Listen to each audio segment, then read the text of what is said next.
Eu vou começar aqui na minha casa, bem informal, abrindo meu coração para vocês. Impaciência, ansiedade. Chega, né, meus irmãos? Chega, que passe essa quarentena, que essa 15ª semana chegue no seu final. E eu conto cada final de semana em casa e vamos nessa semana para a 15ª semana. Próximo sábado é o 16º sábado. E eu louvo a Deus. Vocês não sabem como meu coração acelera em perceber já os primeiros passos de um campo como a PV, começando a pavimentar esse retorno, meus irmãos, esse retorno tão esperado, essa vontade da gente, de uma vez por todas, voltar a uma vida que a gente amava e agora vê mais do que nunca o valor dela. Me permitam compartilhar com vocês minha tela. Eu quero realmente já ir direto ao assunto para a gente conversar um pouquinho sobre essas experiências que estamos tendo, do que vem por aí. E quando o assunto é o que vem por aí, meus amigos, a gente precisa discutir um pouquinho e sonhar juntos. Tá tudo certo com a tela? Se tiver algum problema, me avisem, me interrompam aí, querida equipe de produção, mas eu imagino que está aparecendo a tela. Eu não quero mais ver essa imagem, é só para a gente começar situando. Eu não quero chover no molhado de tantas reuniões, tantas lives, tantas reportagens, a gente não suporta mais. Porém, eu fiquei pensando numa história bíblica. Uma história bíblica de uma quarentena, de um confinamento. Queridos líderes, queridos amigos, Noé. Noé esperou 43.807 dias para a primeira gota cair. Ele ficou ali esperando, construindo a arca, para entrar dentro dela, e depois que entra na arca, 7 dias de silêncio, ou seja, 43.807 dias preparando a sua própria quarentena, seu próprio confinamento. Depois disso, 370 dias aproximadamente é o que nós imaginamos que aconteceu o dilúvio e o tempo das águas baixarem. Então você já entendeu um pouquinho os 44.177 dias que Noé viveu envolvido com uma quarentena, desde o momento da sua construção do seu confinamento até o momento da conclusão do seu confinamento. E aí, meus amados, eu fico imaginando um Noé diferente. Acaba o dilúvio, as águas baixam, Deus fala com ele, solte uma pomba. Ele solta a primeira, ela volta rapidinho, ou seja, não tem lugar para pousar.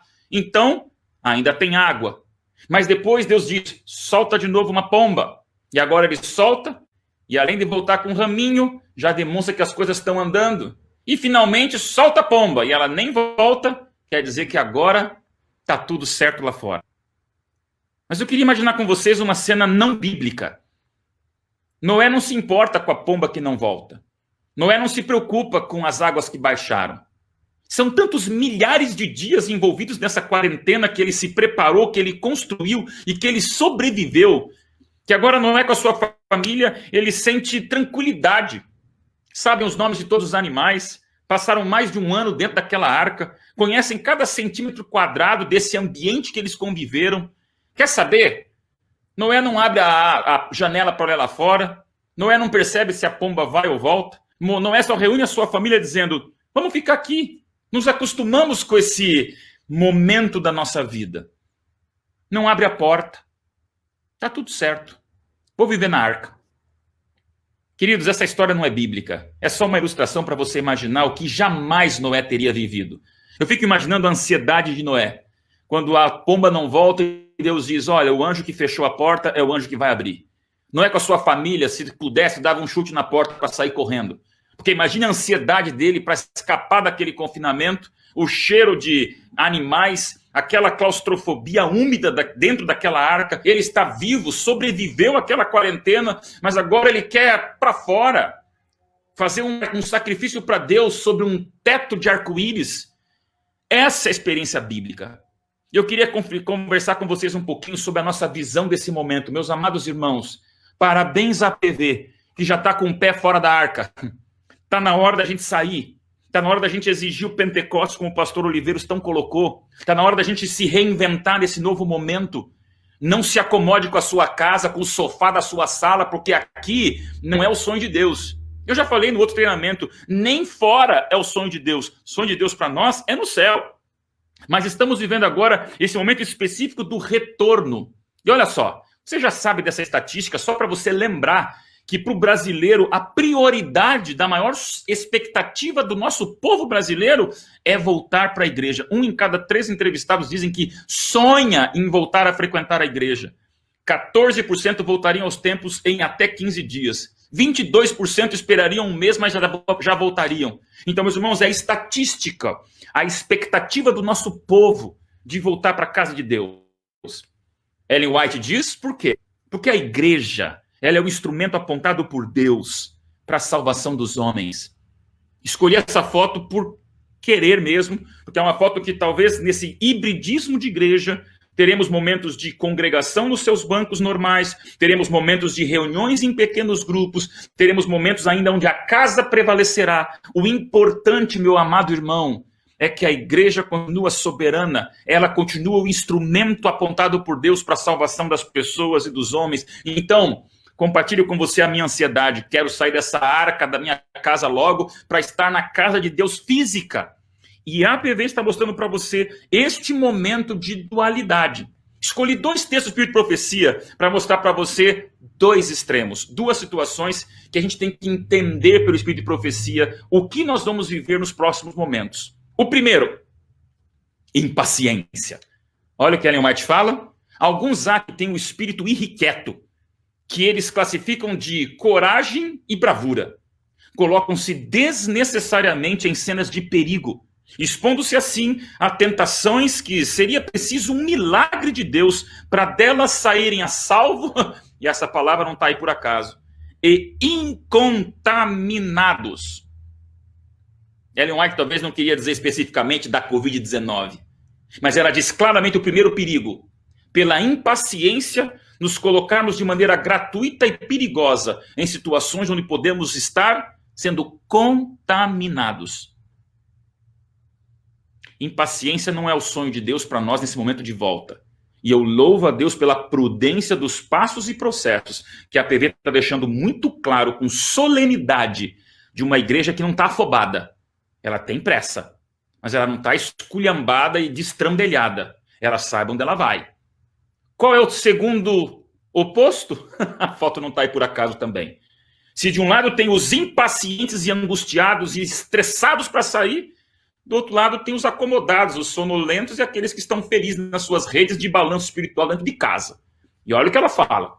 Mensagens Escolhidas, volume 2, página 371. Não devemos ficar sentados em calma expectativa de opressão e tribulações e cruzar as mãos, nada fazendo para conjurar o mal. Orai e trabalhai. Trabalhai e orai. Meus queridos, você percebe claramente o que eu mostrei para você? A palavra de ordem que o pastor Oliveira Júnior, junto com o pastor Charles, me passaram é momento de bom senso, momento de equilíbrio, momento de unidade e integração, e momento onde não há nem a impaciência, nem a preguiça. Não há destrambelhamento, nem o sono profundo.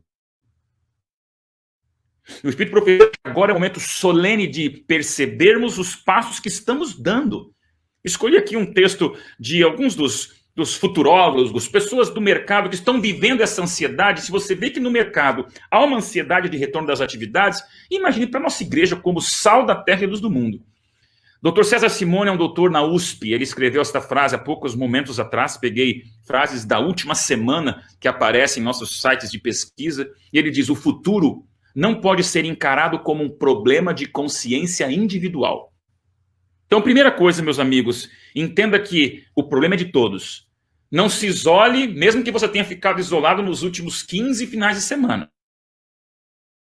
Vou compartilhar minha tela aqui, gente, e vou partir do ponto onde eu estava, naquele momento, falando para vocês alguns textos de profecia, e eu parei exatamente nisso aqui, que talvez seja uma expressão um pouco negativa, mas para a gente sempre aterrissar muito com o que mais está pegando no coração das pessoas nesse momento. 2020 é o ano da incerteza, é o ano de seres humanos buscando respostas. Nem presidentes têm, nem CEOs têm, e nem nós como líderes teremos certeza de tudo, a não ser o poder de Deus profético que temos na Bíblia.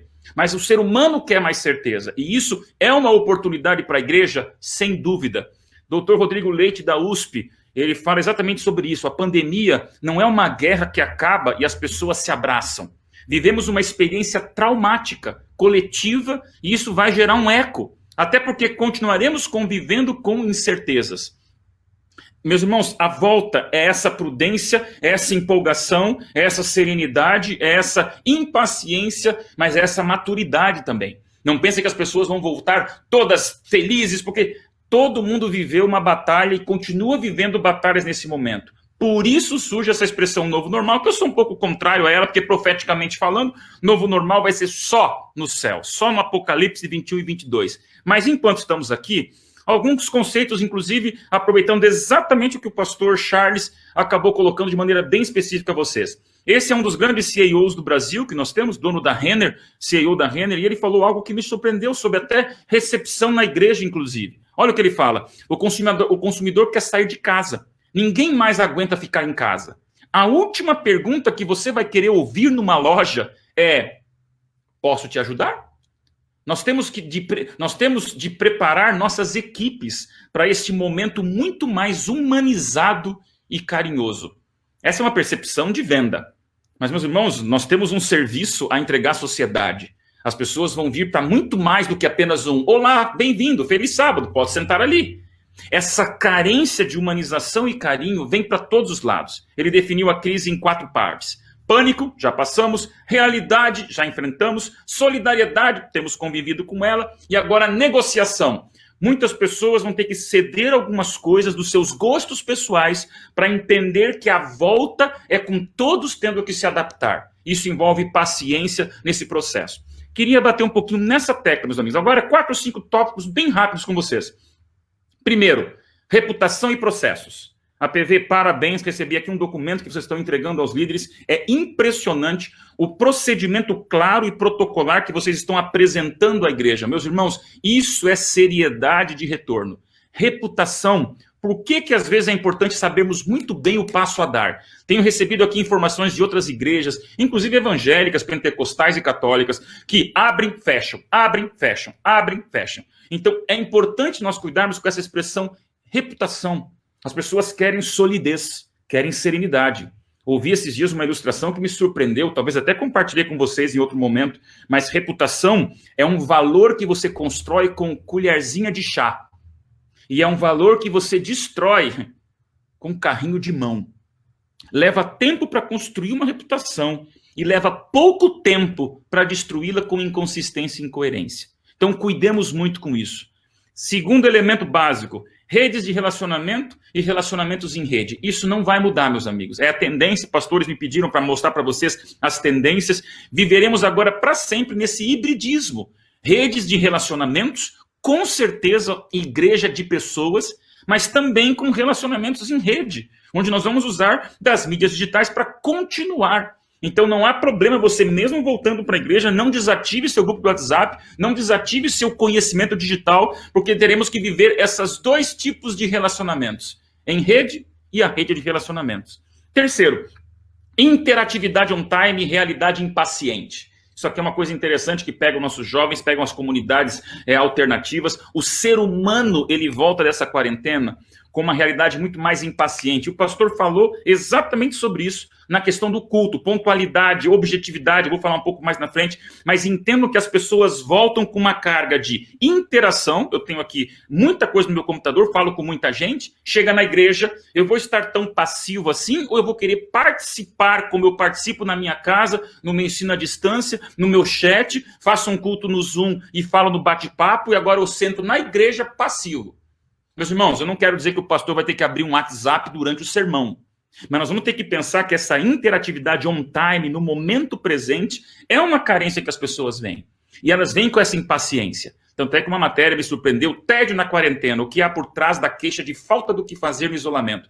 As pessoas vêm com uma represa de impaciência para estarem presentes, serem vistas, se relacionarem. Nós vamos vir com uma igreja carente disso. Por isso, a programação de hoje. Envolvimento perene e participação ativa. As pessoas vão querer ser mais do que apenas receptivas da mensagem. E perene por quê? A efemeridade está passando. O povo quer algo com mais consistência e durabilidade. Então, esta participação e envolvimento ativo e perene nos obriga, como igreja, a pensarmos em atividades exatamente que envolvam os nossos irmãos. Pastores queridos, anciãos amados, líderes de comunicação, façam o máximo possível de ideias e estratégias, para que não seja um público na plateia e uma adoração acontecendo no palco. Nunca foi plano de Deus isso. O pastor Oliveiros bem colocou em Atos 2, o Pentecostes, sempre Deus, em toda a igreja primitiva, envolve relacionamentos de atividades. Então, isso precisa impactar bastante nossa maneira de adoração, onde pensemos que as pessoas não querem ser passivas, as pessoas querem ser ativas. A missão é ativa, o envolvimento é ativo. A visita que chega, o amigo que traz o amigo é ativos, e talvez são ativos, perdão, e talvez isso vá impactar realmente em alguns comportamentos novos como igreja na nossa adoração. Agora, um outro lado da volta às atividades, característica pós-pandemia, queridos, uma autoestima menor e abalos familiares. Procurei aqui no Google algumas matérias sobre isso e é unanimidade dos psicólogos, psiquiatras, que ficar em casa, não sei você, agora eu vou provocá-lo, mas eu acho que a maioria das pessoas ganhou alguns quilos a mais na quarentena. Eu ganhei vários. Isso é uma vergonha, eu confesso para vocês, somente aqui um segredinho nosso. Por quê? A gente fica em casa, come mais, faz menos exercício. Imagine que as pessoas se olham no espelho, voltam para a igreja. Se a igreja puder ter uma mensagem relevante, entendendo que as pessoas estão com autoestima menor. E essa é a matéria que vocês já sabem que os divórcios aumentaram de maneira excepcional na quarentena.